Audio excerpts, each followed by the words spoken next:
الفسيخ يتاكل حاف. عصرة الليمون،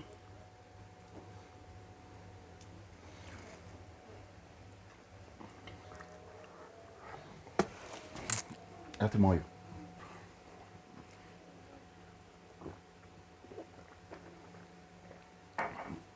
انا انا حسبي الله ونعم الوكيل في دماغي الصراحه، يعني انا مش هجرب حاجه زي كده تاني. تعالوا اوريكم السفره بتاعتنا في شم النسيم بتبقى عامله ازاي.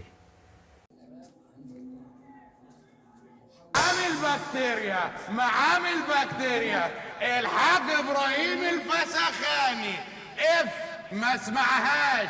المعلم ابراهيم الفسخاني يعني الخميره الحيه، وكل راجل وله مجاله. السلام عليكم ورحمه الله، سمعني يا ازيكم عم عاملين سلام ايه؟ اهلا شم بيكم في فيلم النسيم. جديد في قناتكم جوعتيني. كل سنه وانتم طيبين واخواتنا مسيحيين بخير وبسلامه. شم النسيم يعني فسيخ ورنجه وملوحه. هو الفسيخ ده ايه بقى اصلا؟ ده سمك ولا فراخ؟ النهارده هعمل لكم طريقه حلوه جدا للرنجه، وطريقه جديده اول مره انا عن نفسي اسمع عنها في الفسيخ. بصوا معانا ايه بقى. انا دي بسارية اللي هي السمك الصغير دي، انا مسميها سبارس. ومعانا رنجه اللي هنشتغل بيها دلوقتي، وحته الفسيخ الطريقه الجديده اللي هوريها لكم، ورنجه مش مشويه، ورنجه مشويه، وفسيخ مخلي، وفسيخ مش مخلي. طبعا احنا النهارده هنموت فسيخ. طبعا في، بصوا، في الخيار، خيار والبصل. لازم الحاجات دي كلها تبقى موجوده عشان تترتب على الملح اللي احنا هناكله دلوقتي. يلا بقى تعالوا نعمل طريقه الرنجه الجديده اللي هقول لكم عليها، وامشوا معايا على الخطوات وان شاء الله تطلع معاكم مظبوطه. وانا اول مره اعملها، فلو طلعت حلوه هقول، طلعت وحشه برضه هقول. يلا بينا نجيب بقى الرنجايه. طبعا احنا خليناها من الجلد ومش مشويه ولا اي حاجه. هقطعها كده اهو.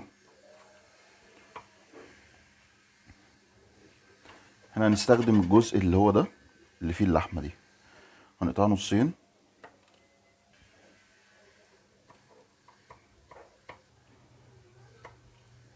عندي نص كوبايه دقيق، كوبايه ميه، نص معلقه كمون، نص معلقه بابريكا، نعصر نص ليمونه، هنحط شويه خل، ونقلب الكلام ده كله لحد ما كله يدوب يبقى كده. نحط بقى الرنجه في المارينيه ده، والرنجه دي اهم حاجه تكون دلع عشان ما تبقاش حادقه جامد، لان هي لما بتنزل الزيت بتحدق. نجيب بقى نص كوبايه دقيق، ونحط عليها نص معلقه كمون، نص معلقه بابريكا، ونديهم تقليبه كده مع بعض. هنجيب بقى الرنجه وننزل بيها على الدقيق ونبهرها حلو، ونديها رجعه تاني في المارينيه. نشيلها نحطها في الدقيق تاني زي ما بنعمل الستريبس بالظبط الفراخ، وفي زيت سخن هننزل بيها على طول. اول ما تاخد اللون الذهبي الحلو ده هنطلعها في مصفى، مش على منديل، في مصفى عشان تبقى مقرمشه زي ما هي. تعالوا بقى نعمل الطريقه التانيه للرنجه، بيسموها الرنجه المطبوخه وانا بسميها فاهيتة الرنجه. نجيب طاسه نحط فيها شويه زيت. اول ما الزيت يسخن هننزل بالبصل بتاعنا، اديله تشويحه، بعد كده ننزل الفلفل. اول ما يدبل كده هننزل بالفلفل الرومي اللي معانا. بعد البصل الفلفل ما دبلوا كده هننزل بقى بقطع الرنجه بتاعتنا، مقطعينها قطع صغيره عشان تبقى سهله في الاكل. هنحط معلقه كمون، معلقه صغيره بابريكا، هنديها تقليبه تاخد تشويحه صغيره. بعد كده هنشيلها من على النار، هي ما بتطولش اصلا على النار. ودي كده النتيجه بعد 4 دقايق 5 دقايق بالظبط. ما نطولش عليها النار وما نقلبهاش كتير عشان ما تتهريش.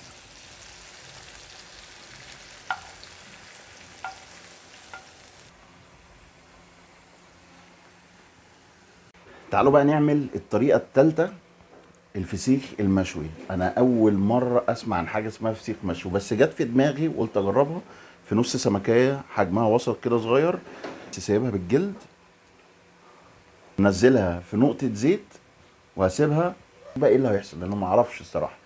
واحنا ونصيبنا. يلا بينا. كانت الطاسه نحط فيها نقطه زيت، انزل حته الفسيخ بس على الظهر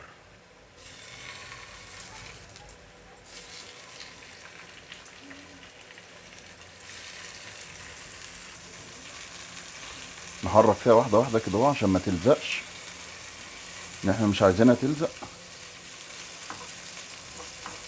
عايز اقول لكم ان الريحه معفنه جدا. تخيلوا بتعملوا جلد بتحمروه او بتشوه. انا سبتها دقيقتين وقلبتها. احنا طبعا الجلد ده كله مش عايزينه في اي حاجه، احنا اهم حاجه عندنا اللحمه نفسها.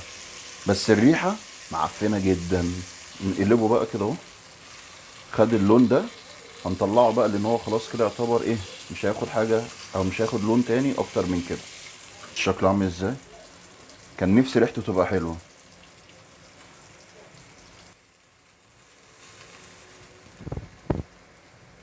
كده يبقى احنا خلصنا الثلاث طرق الجديده اللي عملنا بيها الرنجه والفسيخ.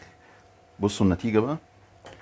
ده الفسيخ المشوي، ريحتها مش زي شكلها خالص، واتمنى ان الطعم يبقى مظبوط. ودي الستريبس، الرنجه الستريبس او الرنجه الفرايد. ودي فاهيتا الرنجه او الرنجه المطبوخه. معانا بقى الباقي، الاكل العادي، الفسيخ والرنجه والسبارس. تعالوا بقى ندوق. انا عايز ابدا بالفاهيتا، شكلها عجباني قوي وريحتها حلوه قوي.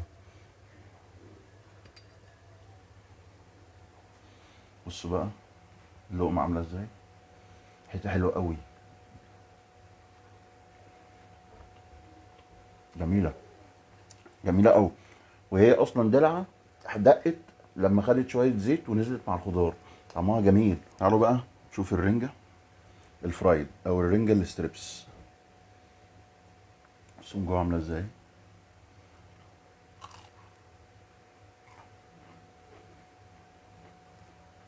طعمها حلو قوي. ايه ده، حلوه قوي قوي.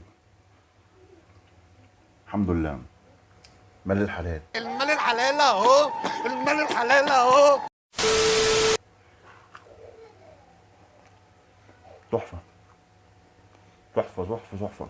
تعالوا بقى نجربها بعصره ليمون صغيره كده، زي الجمبري وزي السمك المقلي.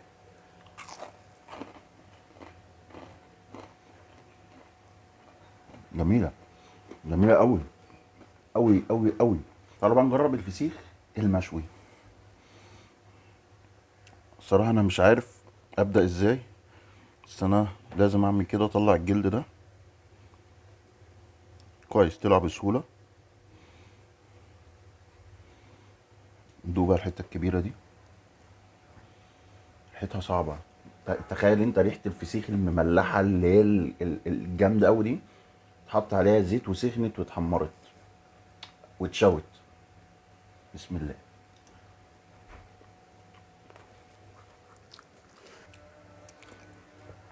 اولا حادقه قوي، طعمها مش احسن حاجه، ما انصحش بيها. اختراع فاشل مني، اختراع فاشل مني الصراحه.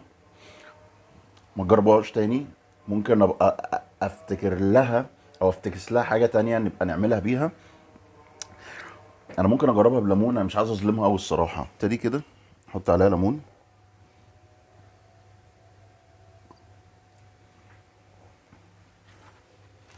بلقمه عيش صغيره كده، خلينا ادوقها. يمكن تبقى، ربنا يستر. بسم الله.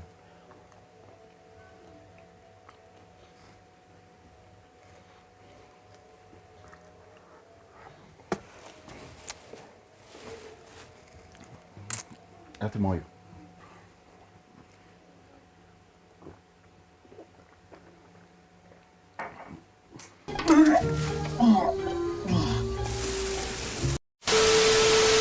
جربوهاش.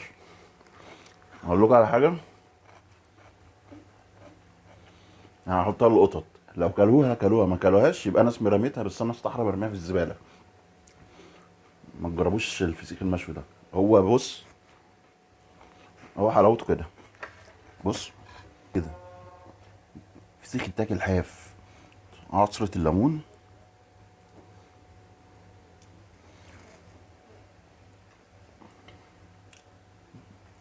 هو ده الفسيخ، ده الفسيخ اللي احنا متعودين عليه، مش الفسيخ المشوي ده. انا انا حسبي الله ونعم الوكيل في دماغي الصراحه، يعني انا مش هجرب حاجه زي كده تاني. بس الحمد لله انا جربت في حته صغيره عشان ما تعورش جامد كده. يبقى انا خلصنا الفيديو بتاعنا بتاع النهارده. لو عجبكم ما تنسوش تعملوا لايك وما تشترك في القناه، وفعلوا زر الجرس عشان تشوفوا كل الوصفات والافتكاسات الفاشله اللي زي كده.